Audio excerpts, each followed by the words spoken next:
सिंधुदुर्गात तिलारी परिसरात आता दुर्मिळ काळा नीलपंख पक्षी आढळलाय। दोडामार्गच्या तिलारी परिसरात ओरिएंटल डॉलर बर्डचा शोध लागलाय। सिंधुदुर्ग जिल्ह्यातील जैवविविधता पुन्हा अधोरेखित झालेली आहे। सिंधुदुर्गामध्ये आढळणाऱ्या एकूण पक्ष्यांची यादी तब्बल 415 वर येऊन पोहोचली आहे। काळा नीलपंखाचं वास्तव्य प्रामुख्याने पश्चिमी घाटात आणि हिमालयात असतं। काळा नीलपंख दिसल्यानं पक्षीप्रेमींमध्ये आता उत्साह बघायला मिळत आहे। आणि या संदर्भात अधिकची माहिती जाणून घेऊयात। आमचे प्रतिनिधी उमेश बुचडे सध्या आपल्यासोबत आहेत। उमेश,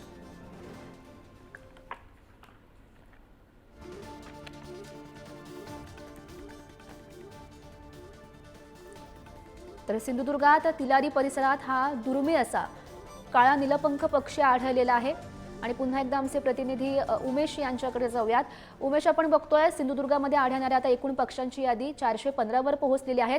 दुर्मिळ काळा नीलपंख पक्षी आता सिंधुदुर्गात आढळलाय।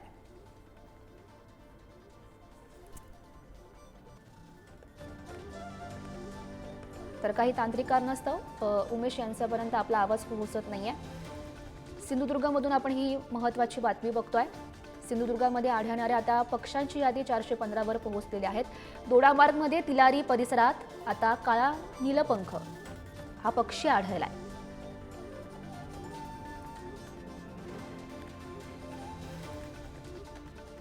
सिंधुदुर्गातील दोडामार्गच्या तिलारी परिसरात अत्यंत दुर्मिळ असा हा काळा नीलपंख म्हणजेच ओरिएंटल डॉलर बर्ड हा पक्षी आढळलेला आहे। आणि पुन्हा एकदा आमचे प्रतिनिधी उमेश यांच्याकडे जाऊयात। उमेश, निश्चितच सिंधुदुर्ग जिल्हा हा पर्यटन जिल्हा आहे आणि जिल्ह्यामध्ये दोडामार्ग तिलारी परिसरात अत्यंत दुर्मिळ असलेला काळा नीलपंख म्हणजेच ओरिएंटल डॉलर बर्ड हा पक्षी आढळून आला आहे। पक्षी निरीक्षक प्रवीण सातोसकर यांनी ह्या दुर्मिळ पक्षाचा शोध घेतला आहे। अत्यंत दुर्मिळ प्रजाती असलेले हा पक्षी आहे आणि सिंधुदुर्ग जिल्ह्यात सापडल्याने येथील जैवविविधता पुन्हा एकदा अधोरेखित झाली आहे। पूर्ण जगाच्या पाठीवर विविध पक्षी प्रजाती या सिंधुदुर्ग जिल्ह्यात नोंद झालेली आहे। एकंदरीत सिंधुदुर्ग जिल्ह्यात आढळलेल्या पक्षाची यादी तब्बल 415 झाली आहे। सिंधुदुर्ग जिल्ह्यात काळा नीलपंख हा पक्षाचे प्रथमच दर्शन झाल्याने खूप आनंदाची एक गोष्ट आहे, कारण आता सध्या निसर्ग सौंदर्य आहे, हिरवगार निसर्ग सौंदर्य आहे, पावसाचं प्रमाण थोडंसं असल्यामुळे हे पक्षी आता येत असतात आणि त्याच अनुषंगाने सिंधुदुर्गाचं पर्यटन आता भर पडत आहे। असेच विविध पक्षी असतील, प्राणी असतील, हे आपल्या सिंधुदुर्ग जिल्ह्याच्या या सह्याद्रीच्या पट्ट्यामध्ये आढळत आहेत। नक्कीच नक्कीच उमेश, धन्यवाद दिलेल्या सविस्तर माहितीसाठी।